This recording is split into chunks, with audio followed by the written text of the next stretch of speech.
లాఠీచార్జ్, గందరగోళం, తీవ్ర ఉద్రిక్తత వాతావరణం మధ్య ప్రొద్దుటూరు మున్సిపల్ చైర్మన్ ఎన్నిక మళ్లీ వాయిదా పడింది. తెలుగు తమ్ముళ్ల మధ్య కుర్చీ కోసం తలెత్తిన తీవ్ర విభేదాలు ఎన్నికను మరోసారి వాయిదా పడేలా చేశాయి. చైర్మన్ పదవిని దక్కించుకునేందుకు లింగారెడ్డి, వరదరాజులరెడ్డి వర్గాలు చేసిన ప్రయత్నాలు తీవ్ర రూపం దాల్చగా శాంతి భద్రతలకు విఘాతం కలిగినందున ఎన్నిక వాయిదా వేసినట్లు రిటర్నింగ్ అధికారి, జాయింట్ కలెక్టర్ శ్వేత ప్రకటించారు. ప్రొద్దుటూరు మున్సిపాలిటీ చైర్మన్ ఎన్నిక కొలిక్కి రాలేదు. శనివారం తెలుగు తమ్ముళ్ల మధ్య వాగ్వాదం తలెత్తగా పోలీసులు లాఠీచార్జీ చేశారు. వాయిదా పడిన ఎన్నికను తిరిగి ఆదివారం ఉదయం 11 గంటలకు నిర్వహించే ప్రయత్నం చేయగా పాత కథే పునరావృతమైంది. సమావేశం ప్రారంభం కాగానే 40 మంది కౌన్సిలర్లను చైర్మన్ను ఎన్నుకునేందుకు చేతులు పైకి ఎత్తాలని సూచించారు. అదే సమయంలో లింగారెడ్డి, వరదరాజులరెడ్డి అనుచరులు గందరగోళాన్ని సృష్టించారు. ఎన్నికను ఎలాగైనా ఆపేయాలన్న ధోరణితో అలజడి రేపారు. పోలీసులు లాఠీచార్జీ చేయాల్సిన పరిస్థితి తలెత్తింది. 2 వర్గాల మధ్య దాదాపు 2 గంటల పాటు గొడవ జరగగా ఎన్నికల అధికారైన జాయింట్ కలెక్టర్ ఎన్నికను రెండోసారి వాయిదా వేశారు.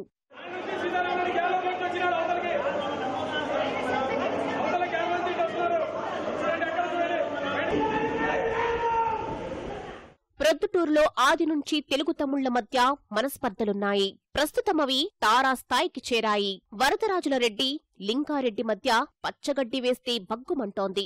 2 వర్గాల నేతలు వారి అనుచరులకు మున్సిపాలిటీ చైర్మన్ పదవిని దక్కించుకునేందుకు శతవిధాలా పోరాడుతున్నారు. చైర్మన్ ఎన్నికను ఇరు వర్గాల నాయకులు ప్రతిష్టాత్మకంగా తీసుకున్నారు. ఇద్దరు నాయకులకు బలాలు సరిసమానంగా ఉన్నందున పరిస్థితి ఉద్రిక్తతకు దారితీసింది. వారి వారి అభ్యర్థులకు చైర్మన్ పదవిని దక్కించుకునేందుకు రోడ్డెక్కుతున్నారు. కేవలం 40 మంది సభ్యులున్న మున్సిపాలిటీ చైర్మన్ ఎన్నికను కూడా నిర్వహించలేకపోయారంటూ పోలీసు శాఖపై తీవ్ర విమర్శలు వస్తున్నాయి. ఇక్కడ డీఎస్పీ లేకపోవడం వల్ల కడప ట్రాఫిక్ డీఎస్పీని పర్యవేక్షకుడిగా నియమించారు. ఆయన అవసరమైన నిర్ణయాలు తీసుకోలేకపోయారన్న ఆరోపణలు వచ్చాయి. చైర్మన్ ఎన్నిక వాయిదాపై వైకాపా ఎమ్మెల్యే రాచమల్లు శివప్రసాద్ రెడ్డి, ఆర్డీఓ, పోలీసులు ఎదుట తీవ్ర నిరసన వ్యక్తం చేశారు.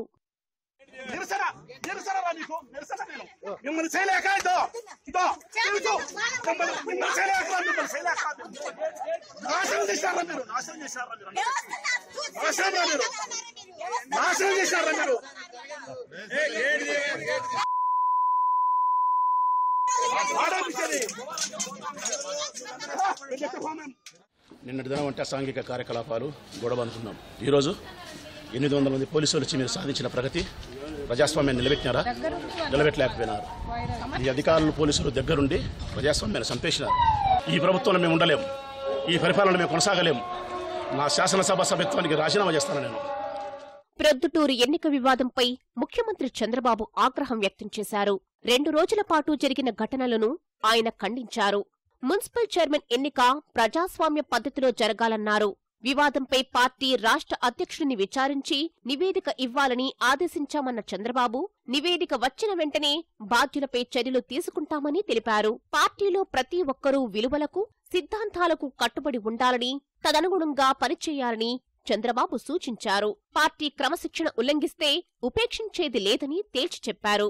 ఈ వివాదంపై తెలుగుదేశం రాష్ట్ర అధ్యక్షుడు కళా వెంకట్రావు స్పందించారు. ప్రొద్దుటూరులో జరుగుతున్న గొడవలు సద్దుమణుగుతాయన్నారు. పార్టీ క్రమశిక్షణ ఉల్లంఘిస్తే చర్యలు తప్పవని హెచ్చరించారు. వైకాపా ఎమ్మెల్యే చెప్పుతో కొట్టుకోవడం ఆశ్చర్యంగా ఉందన్న కళా, తల్లి, పిల్ల కాంగ్రెస్ సంస్కృతి అప్పుడప్పుడు ఇతర పార్టీలకు వస్తుంటుందని చెప్పారు.